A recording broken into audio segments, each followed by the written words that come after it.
It's time to go behind enemy lines. We love doing this each week, getting an expert from the opponent to understand some pressing questions. I've got questions about this Buffalo Bills team. We'll see if this special guest can answer those ahead. But without further ado, let's get this thing started.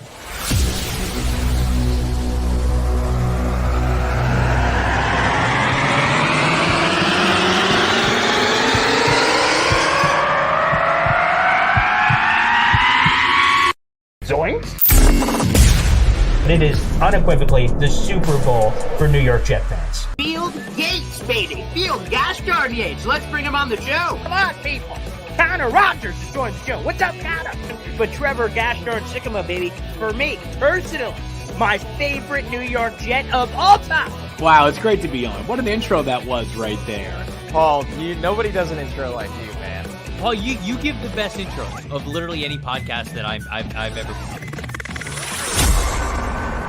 I'm gonna lose my gosh darn bananas.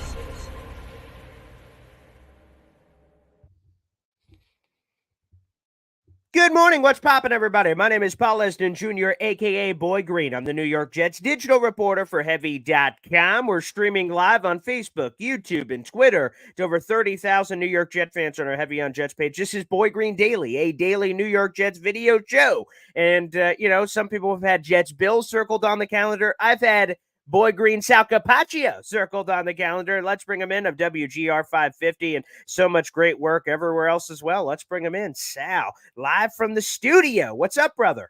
Yeah, Studio Capaccio. Always great talking to you, brother. I mean, boy, I got to tell you, I know you bring these people on and you give great intros and all this kind of stuff. I'm going to give you a great intro because you have built such a great platform. I'm so impressed and proud that, just to see this from afar and how you've grown your name, grown your brand. And I'm looking at all these comments, people coming in. Hi, everybody. But it's great for you to do this. I mean, you've really navigated this space as well as anybody out there. Wow, I appreciate that. And by the way, since we're giving shout-outs and pleasantries before we start getting after each other's throats, let me get this in while I still can. And it's this, Sal, and it's so cool. And for those who don't know, I've been trying to tweet about it as much as possible, but all the people in the comments, for me, as a football lifer, as both from player to helping be an assistant coach to jumping into this, football is my life. So I feel like I know football as much as anyone can know football. And then I watch your wonderful podcast you do in joint, partnership with Cover One. And basically, it's explaining footballese that most people are scared, nervous, and I know because I've seen in our comments before when they want to ask a question about something, they kind of start it, then like, never mind, I don't want to look like an idiot. And it's the basic football terminology that's involved, whether it's, multiple techniques on the defensive line to this or that, strong side, weak side, everything in between. So I'd love to give just a quick plug for you to be able to plug that show because I think so many people would be interested. It crosses beyond Bills. It's for football fans. Yeah, and really, I mean, like here, it's a collaboration between two entities, and we're not necessarily competitors per se, but everybody's fighting for their viewers and listeners. I reached out to Eric. Eric is so knowledgeable, and him and his Cover One team just do such a great job breaking down film. And, I was a football coach for 10 years. I coached in Florida, right? I mean, and I have such a knowledge base I like to share. And I was a teacher too. And I think, teaching and coaching are hand in hand, but that's what happens. You get people who we talk over their heads sometimes, I think, in this realm, like football people like to use football terms. And sometimes football terms can just get too complicated. What does that mean? So what we've done is we've really broken it down to the basic terms to allow everybody to watch the game smarter and better. And very quickly, the story of how I always thought I had to do something like this. I was coaching high school football in Florida. I had this sophomore who was a very good love this story. I love this story. Okay. And I'll tell everybody the quick story. So sophomore, very good player. We put him at defensive back and he's on the varsity. And we're like, all right. So I tell him, I was coaching DBs at the time. I'm like, all right, Steven's his name. I say, Steven, when they come out in trips, 3 receivers, you got the number one guy. 1, 2, 3. I go, 1, 2, 3. He says, okay, coach, I got it. Bam. They come out of the huddle. They're in trips. He's lined up over like the second guy. I'm like, okay, Steven, I said number 1 right there. Oh, okay, coach, I got it. Go back again, line up. Now he's like in no man's land. I'm like, where is this kid going? I told him 1, 2, 3. Steven, I stop. I go, Steven. I start getting mad. What the heck do you not understand about lining up over number 1? And he looks right at me and says, coach, there's nobody wearing number 1. I don't know who to line up over. I said, that's my fault. I didn't teach that to him the right way. That's great. outside to in, from the sideline in. It's 1, 2, 3. We number the receivers. Yeah, and I put my arm around him. I said, "Kid, I'm so sorry. That's my fault." But anyway, ever since that day, I said, Yeah. that's why we shouldn't assume that everybody knows what you're talking about.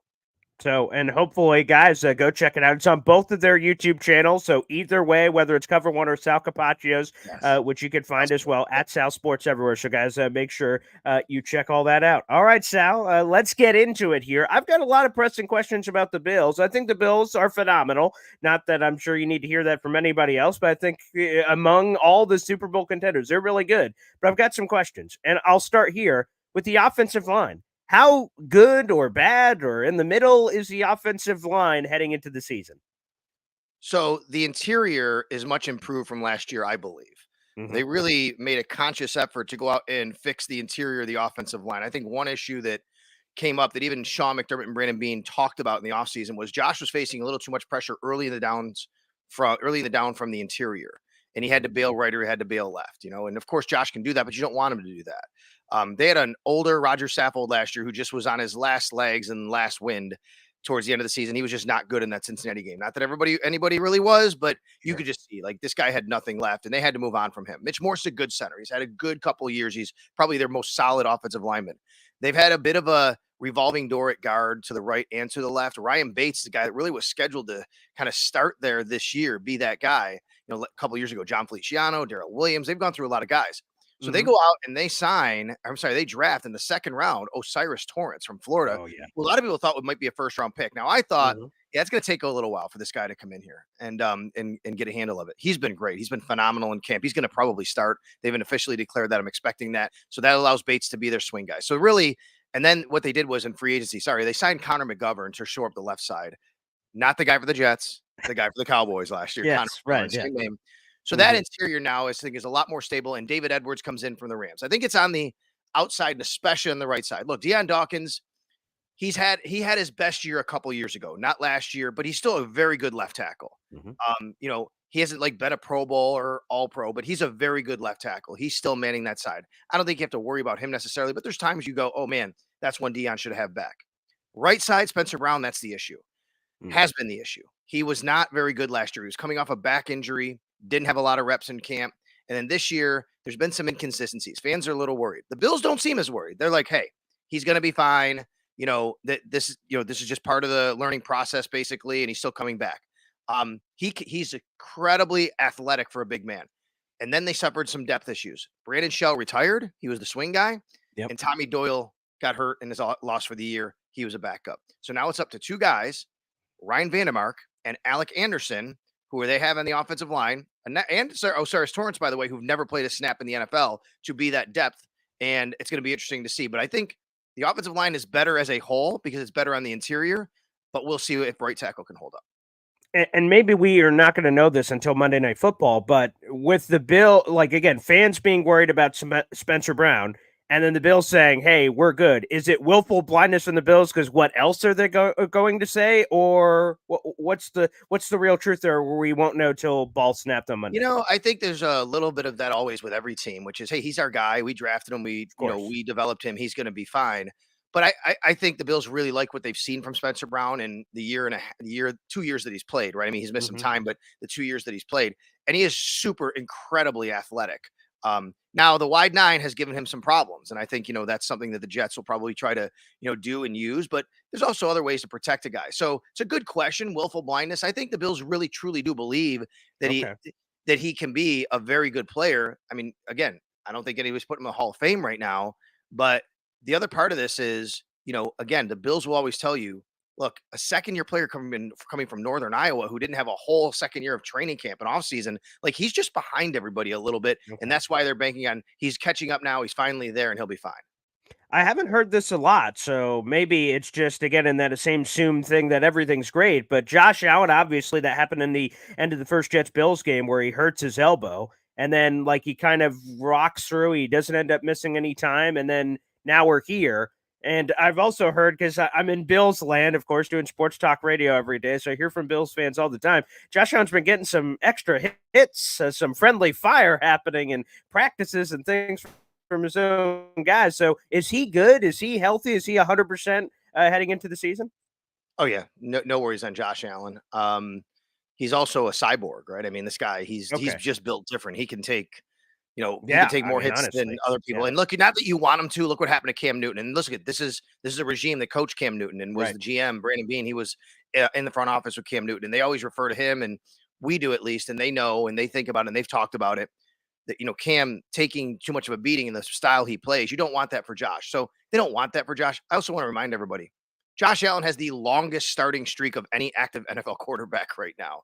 Like the guy just, he's tough as nails. And even when he has an injury like what happened in the Jets game, it's so funny to me, Paul, that so many, this guy, he's gonna get hurt. He's gonna get hurt. He started 71 straight games. Nobody else can say that in the NFL. Those are facts. So yeah, I think sometimes people overreact. And again, I remember going to Bill's training camp for the first time during Josh Allen's rookie season. You just see the specimen he is, and obviously he's only gotten stronger, bigger, and everything else since then. I mean, he is an absolute freak. Let me ask you about this, because this was just weird to me. The red zone turnovers last year, it was just bizarre. Everyone tries to play the blame game to say who was ultimately responsible for that. Was that just kind of a weird hiccup in the Josh Allen journey? And, this year it's going to be like, oh, okay, that was just nothing. Yeah, it's a good question. I think that there were times where, and this can happen with anything, it's just bad luck, right? Something happens and you're like, oh my gosh. I remember, for example, they're in Detroit on Thanksgiving. They got the game, they're kind of under control, driving. They get inside the red zone. They run an RPO, but one of the offensive linemen, because it was a run pass, kind of blocked it like a run, not a pass.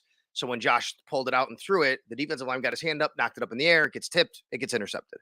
Those are things that can happen, right? So that's a communication. That's everybody on the same page. That's reps. Then there's another time in New York. It's just great. Bills go down there. First play of the game. Let me remind Jets fans. First play of the game. Stefon Diggs beat Sauce Gardner. Right. Anyway. So no. And I'm. They attack Sauce. They have it, and Sauce got him back later. I'm having fun here.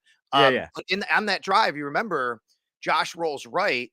He looks. Right. He thinks he sees Dawson Knox. He's he doesn't blinded. see a linebacker standing there. Right. He just doesn't see him. That's on Josh. So there were times. And the other part of it is, let's be honest. Over the last few years, teams know the Bills' best running back at the goal line is Josh Allen. Yeah, right. So right. so teams have kind of taken that away a little bit. And the Bills, their counter to all of this, they went out and signed Damian Harris. And Damian Harris is a tough running back from the New England Patriots. We all know him well from the AFC East. And I think they believe that, he'll really help out. And it's not that James Harris is going to take away touches at the goal line from James Cook. He'll take them away from Josh Allen, which is what they want, actually. I think that's kind of the recipe of how they feel. The other part of it is 2 years ago, maybe 3 years ago, Josh, tight ends at the goal line, tight ends in the red zone were just so great for him. And that just didn't come to fruition as much last year. Dawson Knox had a nice year. They signed Dalton Kincaid. I wonder if they go back to using that tight end a little bit more in the red zone area as well. Let me ask you. So historically speaking, it's a tough transition for tight ends to go from college to the pros and have those immediate impacts. But with it, seems like how the Bills have been using him, can he skip that part of the process, that he being Dalton Kincaid, the first round pick, and using him basically as an extra wide receiver? And maybe there won't be all the blocking and other things that normally slow up young tight ends coming in? To answer your question, first let me say I'm just reading your comments. I love it. We got these people are crazy. NYJ92 saying Allen is a fraud. You keep that same energy, baby. I love it. 3 years in a row vying for the league MVP is a fraud. Yeah, definitely. Yeah. Anyway, so let's just say Dalton Kincaid, he is not going to be asked to do what a lot of traditional tight ends are asked to do and put everything on his plate. Brandon Beane has basically said we're not going to put him in a 3-point stance and ask him to down block a 6 technique, right? Speaking of techniques. And look, is he going to block? Sure, he's going to block. He's going to have to do that. Traditionally, tight ends take 3-4 years to really translate into the NFL. The Bills have basically taken the approach of, well, that's because you're asking him to do so much. This guy, he's a receiver. What really Dalton Kincaid is, so all Jets fans and everybody can understand. Yeah. He's Cole Beasley in the slot, but he's 6 inches taller and 50 pounds heavy. I mean, that's what he is. That's what he is. Yeah. He is. And to me, and you tell me, this is a great, maybe I can ask you a question here. Sure. Yeah. I think the Jets linebackers are very good. I don't think they're known as cover linebackers. I think that's where the Bills will actually try to attack them with Dalton Kincaid. I think Dalton Kincaid is going to be a heavy focus of this particular game. And as the season goes on, because you just can't cover him with a linebacker, Paul. You can't. We've seen it in preseason. We've seen it in training camp. he was the best pass catcher, not just pass catching tight end, best pass catcher coming out of the draft. The guy runs incredible routes. He's so smooth. So yes, to answer your question overall, I think it's a much easier transition for him than it will be for most tight ends because they're not going to ask him to do a lot of things that the other tight ends are normally asked to do, at least right away. Fascinating. And also, obviously, they got some guy named, Dawson Knox, who's pretty good too. So the ability to use both of them at the same time could be interesting, whether that's a protection from all the crazy Jets defenders that may be coming in or the other side. I'm interested about this, and you tell me, because I love when Bills fans share this when you guys are getting ready to play the Dolphins, because it seems like, Josh Allen eats, seafood for breakfast every day. But this was an interesting stat I saw from the Going Deep podcast. I'll throw it up on the screen so people can see it. Is the Jets defense Josh Allen's kryptonite? He threw some of the numbers up here: 8 touchdowns, 7 picks. Someone I think also mentioned he also had 6 fumbles lost in these games as well. But what do you make of the stats? Do the Jets play Josh Allen better than almost any team in the NFL? I'd have to say, first of all, how long this has been, right? So you go back 2 years, it's Robert Saleh, right? Yep. Who was the defensive coordinator before that? You can remind me. Yeah, Greg Williams. Yeah. Greg Williams. Okay. Look, I think, yes, the numbers are the numbers. Josh has not had great numbers the last couple of years against the Jets overall. Mm-hmm. He also absolutely torched Robert Saleh's defense on Monday Night Football against the San Francisco 49ers 3 years ago. Yeah. So I think this might be, I don't really know. How can you really compare when Greg Williams was there versus Robert Saleh being there? Different players, but certainly we do the same thing with Bills and Dolphins. You're right about that. Hey, it doesn't matter who the people are. Josh has basically owned the Miami Dolphins. So sure, maybe it's the team and there's something there, the environment. Not that he's played horribly, but he certainly hasn't had the same kind of numbers against the Jets than he has against other teams. And I do think the Jets defense, of course, poses problems now. They're a terrific defense now. They're one of the best in the league. They have great talent at all 3 levels. We've seen that. I just mentioned, Sauce got him last year an interception. Bad throw by Josh, but great play by Sauce. This is going to be a tough matchup for the Buffalo Bills. So, yeah, I think so. And I remember really the game in 2019 down there. The Bills go down in the first drive, pick 6 by C.J. Mosley, I think it was. Off yes, that was. Hands, right? I mean, that was a struggle. And then fourth quarter, Mosley goes out of the game. Bills take advantage, and then Josh comes back, hits John Brown for a big pass, a couple other guys. The Bills wind up winning that game. So Josh has made some big money throws when he's needed to against the Jets, but I think his overall numbers for sure have suffered. Yeah. Thank you for bringing up all those wonderful memories. We really appreciate them there. Thank you so much. Speaking of the defense coordinator thing, I'm curious about it because I haven't heard a lot of Bills people talk about it. Leslie Frazier's gone. He's going to be on NFL Network, so we can still see him, I guess, every Sunday. And Sean McDermott is stepping in for the defensive play calling. What changes with that change? We're still waiting to see. I'm really interested. When this first happened back in March, there was a lot of, okay, does this mean is Sean going to run more dime? Is he going to run more 3 safety? They signed Taylor Rapp. Taylor Rapp's a good player, right? And they have Jordan Poyer, Micah Hyde. I mean, if Poyer had left, which a lot of people thought maybe Taylor Rapp could be a guy they could sign to start. Well, now he's the 3rd guy. He's not even starting, but they have him on the team, and it's great depth to have. They lost Tremaine Edmonds, as we know, big loss. Yes. They go out, they have they've kind of gone to this model with their middle linebackers of these matchup guys. There's not the traditional thumpers like you get a lot of times, like CJ, right? CJ Mosley's like that. Of course. But the Bills have really gone with more of the Matt Milano type at will linebacker, both now at Mike with Tyrell Dodson, Terrell Bernard, Dorian Williams. So does that mean they're going to take Taron Johnson off the field nickel and put another linebacker on more so they can match up in both the pass and run game? Doesn't mean they're going to play more man-to-man defense. I do think there's going to be some more wrinkles. I think in some way they'll be more aggressive, whether that's more blitzing, more man-to-man. It's traditionally a zone-heavy defense. I don't think we'll see radical changes, though, Paul. I think that they are who they are. They have a very good defense. They've been one of the perennial best defenses in the league since Sean McDermott and Leslie Frazier arrived. I think what I'm really curious, too, is how much of the attention gets divided because, as you know, when you're the play caller and your unit is on the field, you're watching, but then when they're off, you're usually got your back turned or talking. Sean's going to have to balance all that, and he's recognized it. Where I am super fascinated and intrigued and excited, though, for this is, look, we all know the Bills have fallen short the last 2 years, 13 seconds in Kansas City, last year in Cincinnati. Sean McDermott's taken a lot of heat, even in Buffalo, for all the great that he's done here, and I think he's a terrific coach. Sure. Yeah. Sean McDermott, to put this on him, put the pressure on him, to say, there's no pointing fingers. This is me. This is my defense. We're doing this. I think that's super cool, and we're going to see how it goes. Yeah, that will be fascinating to say the least. The Bills defense is good, but are they historical? Are they 1985 Chicago Bears? Are they 2013 Legion of Boom as DJ Reed has put the pressure on the own Jets defense? Out of that Bills game, that's going to be kind of interesting. I don't know if you saw those comments. I did. I think anytime I think anytime you hear players talk like that, it's okay. They're just confident in themselves. They know sky's the limit. We can do all this. Von Miller basically said the same thing about the Bills defense over the summer. He's we got Leonard Floyd now, and we bring it in and Taylor Rapp coming over, and we could be. And Von talked about the best defenses he's ever seen, and those were some of the ones he mentioned.